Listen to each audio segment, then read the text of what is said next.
اعوذ باللہ من الشیطان الرجیم، سورۃ البقرہ آیت نمبر 60 انشاءاللہ آج ہم پڑھیں گے۔ بسم اللہ الرحمن الرحیم۔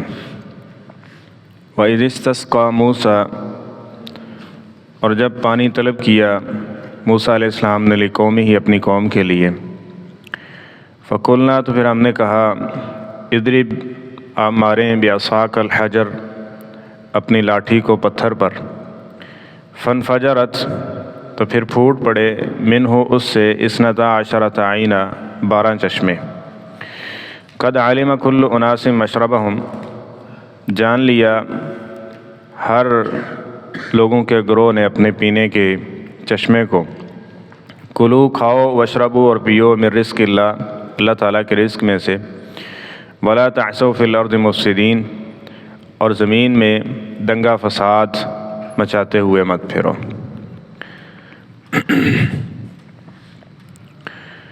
پانی اللہ تعالیٰ کی ایک بہت بڑی نعمت ہے۔ نبی کریم صلی اللہ علیہ وسلم ایک دفعہ کھانے پینے کی اشیاء گھر میں موجود نہیں تھیں، تو آپ باہر نکلے سیدنا صدیق رضی اللہ تعالیٰ عنہ کی طرف، تو وہ بھی اپنے گھر سے باہر نکل رہے تھے، وہ تفصیلی حدیث آپ نے سن رکھی ہے۔ تو آپ ایک انصاری کے گھر گئے، وہاں تازہ کھجوریں تھیں، وہ کھائیں، اور ٹھنڈا چشمے کا پانی تھا، وہ پیا۔ تو نبی کریم صلی اللہ علیہ وسلم نے یہ 2 چیزیں کھائی پیں اور فرمایا کہ لَتُسْأَلُنَّ يَوْمَئِذٍ عَنِ النَّعِيمِ، یہ اللہ تعالیٰ تمہیں نعمتیں کھلا رہا ہے، اس کے بارے میں بھی تم سے سوال ہوگا۔ تو یہ پانی، یہ اللہ تعالیٰ کی بہت بڑی نعمتوں میں سے ایک نعمت ہے، جس کے ضیاع سے بچنا چاہیے۔ اب جب یہ ایک صحرا میں پہنچے تو کچھ بھی نہیں تھا ان کے پاس، تو جناب موسیٰ علیہ السلام کے پاس قوم آئی اور کہنے لگی کہ یہ پانی، اس کا بندوبست کیسے ہو سکتا ہے؟ اب اللہ سے دعا کرو، اللہ سب کچھ کر سکتا ہے، تو ہمارے لیے پانی، اس کا کوئی بندوبست ہو جائے۔ تو موسیٰ علیہ السلام نے وہی فریاد اللہ کے سامنے رکھ دی۔ اب ان باتوں سے آپ اندازہ لگا لیں کہ جو اللہ تعالیٰ نے حکم اور ارشاد فرمایا تھا، اس کے اوپر کس طرح بندوان عمل کر رہے تھے۔ آگے کیا ہوگا وہ اللہ کی سپرد۔ جس طرح آگے بات مزید تفصیل سے آئے گی کہ جیسے ہی آگے دیکھا کہ سمندر کے پاس پہنچ چکے ہیں، کوئی راستہ نہیں ہے، اور پیچھے فرعون آ چکا ہے، تو قوم نے موسیٰ علیہ السلام سے ذرا تلخی کی کہ دیکھا آپ کہہ رہے تھے کہ ہم نجات پا جائیں گے، تو ہم کدھر آ گئے؟ اب تو بچنے کی کوئی راستہ نہیں ہے، کوئی راہ نہیں ہے یہ ہمارے پاس۔ تو جناب موسیٰ علیہ السلام نے وہاں بھی یہ فرمایا تھا، میرے حکم سے، میں خود تھوڑا تمہیں اپنے حکم سے لے کے آیا ہوں، یہ اللہ کا حکم تھا نا، اس کے حکم سے آپ یہاں آ گئے ہیں، آگے وہ جو چاہے گا وہ حکم فرما دے گا ہم اس کے مطابق، اور ہمیں وہ ضائع نہیں کرے گا۔ فَعَلَيْهِ تَوَكَّلُوا إِن كُنتُم مُؤْمِنِينَ، مومن ہو تو اسی پہ توکل کرو۔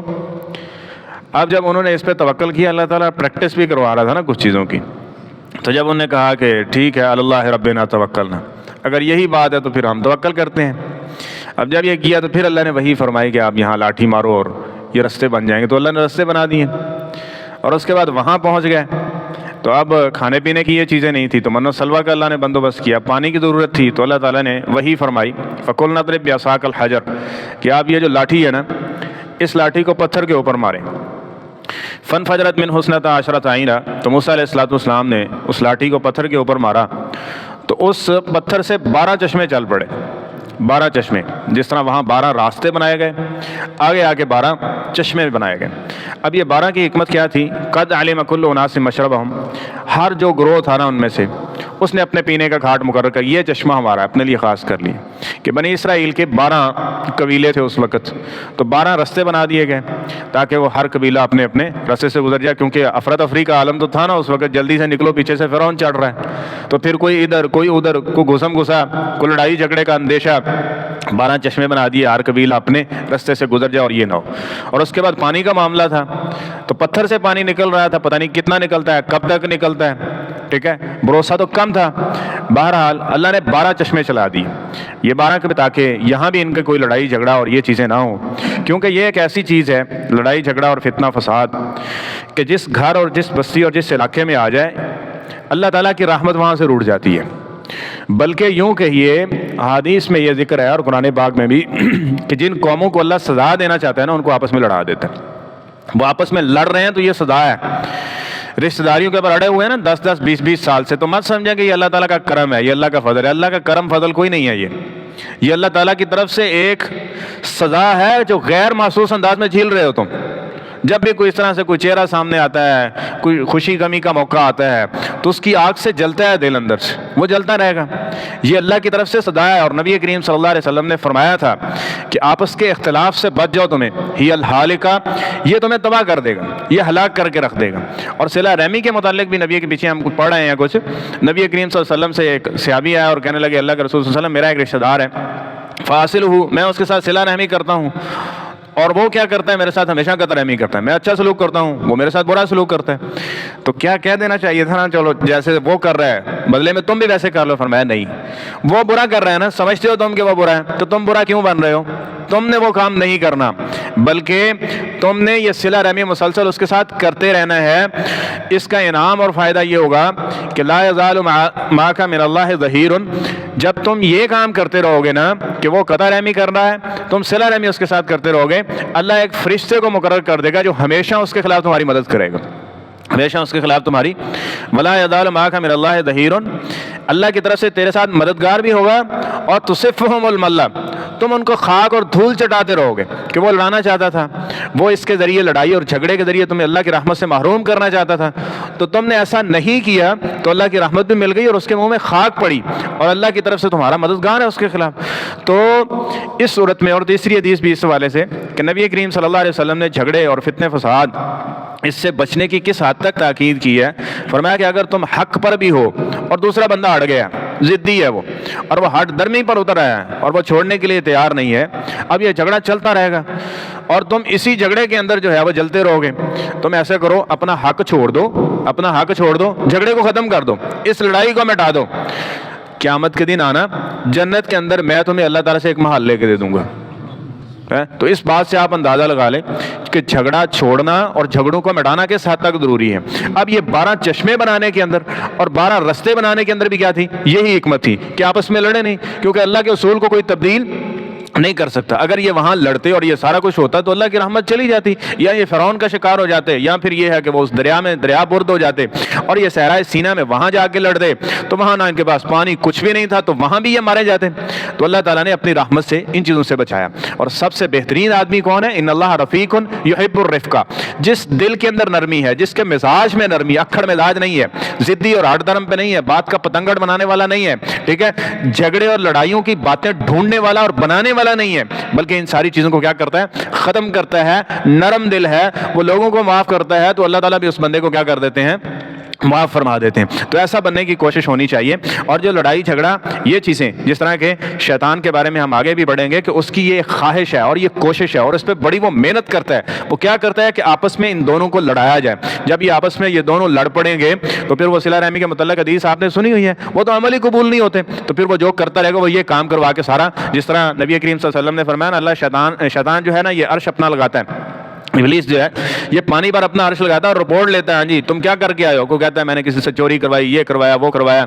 ایک شیطان ان میں سے آتا ہے اور وہ آگے کہتا ہے میں نے میاں بیوی کو آپس میں لڑا دیا, میں نے میاں بیوی کو آپس میں لڑا دی ہے. تو وہ اٹھتا ہے, اٹھ کے اس کا استقبال کرتا ہے اور اس کو گلے لگاتا ہے اور کہتا ہے کام تو نے کیا, باقی سارے ویلے نے, کام تو کر کے آیا, کسی سے چوری کروائی, کسی سے قتل کروایا, اب کتنے بڑے جرم ہے. لیکن جس نے میاں بیوی کے درمیان لڑائی کروائی ہے, شیطان کھڑا ہو کے اس کا استقبال کر رہا ہے اور اس کو مل رہا ہے اور گلے لگا رہا ہے اور اس کو شاباش دے رہا ہے, تھپکی دے رہا ہے کہ کام اصل تو نے کی ہے. کیونکہ جب لڑائی جھگڑا شروع ہو جاتا ہے تو پھر ایک بندے کے ساتھ نہیں ہے, وہ 2 خاندانوں کے درمیان کم از کم ہوتا ہے. تو وہ 2 خاندان جب آپس میں یہ ہوتے ہیں تو وہاں عبادت پھیکی پڑ جاتی ہے, ظلم زیادتی پر اتر آتے ہیں. اس نے ایسے کیا تو بس ہم تو اب چھوڑنے والے نہیں ہیں نا, اب عزت کا مسئلہ ہے, غیرت کا مسئلہ ہے, ناک کا مسئلہ ہے, یہ ہے وہ ہے, یعنی 100 چیزیں بیچ میں پڑ جائیں گی. وجہ کیا بنی, یہ چھوٹا سا اختلاف. تو اختلاف بڑھانے والے مت بنیے, بلکہ اختلاف جہاں ہو جائے اس کو گھٹانے اور کم کرنے والے, صرف نظر کرنے والے بنے. تو جب یہ ایسا ہوگا نا تو اللہ تعالیٰ کی رحمت اور اللہ کی مدد اس بندے کے ساتھ, اس خاندان کے ساتھ, اس گھر کے اندر آ جائے گی جو بندہ ایسا کرنے کی کوشش کرتا ہے. اور اگر ایسا نہیں ہوگا تو پھر یہ سوچ لیں اور سمجھ لیں اور خوب غور کر لیں کہ یہ اللہ تعالیٰ کی طرف سے سزا بن جائے گی کہ یہ آپس میں لڑائی جھگڑے خاندان در خاندان ایک نسل سے نکل کے دوسری نسل کے اندر یہ چلتے رہیں گے، اور جب انہیں نافرمانی کی آگے بات آئے گی انشاءاللہ ان پر بھی یہی سزائیں مسلط ہو گئیں۔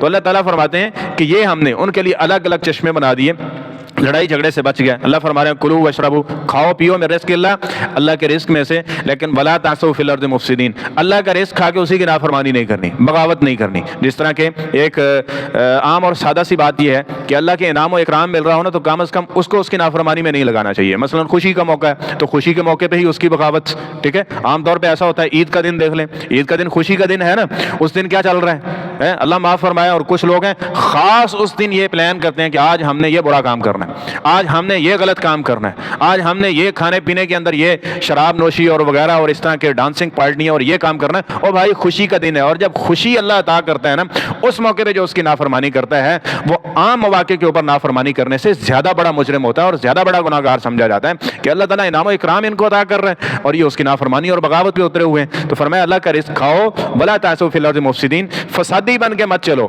کیونکہ جو فسادی ہے ان اللہ لا یحب المفسدین، فسادی بندے کو اللہ پسند نہیں کرتا۔ فسادی بندہ خار ہوتا ہے، وہ اللہ تعالیٰ کی طرف سے ذلت اور رسوائی کا شکار ہوتا ہے ایسا بندہ جو فساد برپا کرنے والا اور یا فساد ڈالنے والا ہے۔ تو اس لیے فسادی بندہ وہ ہے کہ جو اللہ کی نافرمانی کر رہا ہے، تو یہ بھی ایک فساد کی صورت ہے، ولا تعثوا فی الارض مفسدین۔ اسی طرح آپس کے اندر لڑائی جھگڑا ہے تو یہ بھی فساد کی صورتیں ہیں۔ اللہ تعالیٰ ہم سب کو ان تمام جو برے اعمال ہیں، بری چیزیں ہیں، ایمان کے نقص کا سبب اور اللہ کی ناراضگی کا سبب بنتی ہیں، اللہ تعالیٰ ہم سب کو ان سے محفوظ فرمائے۔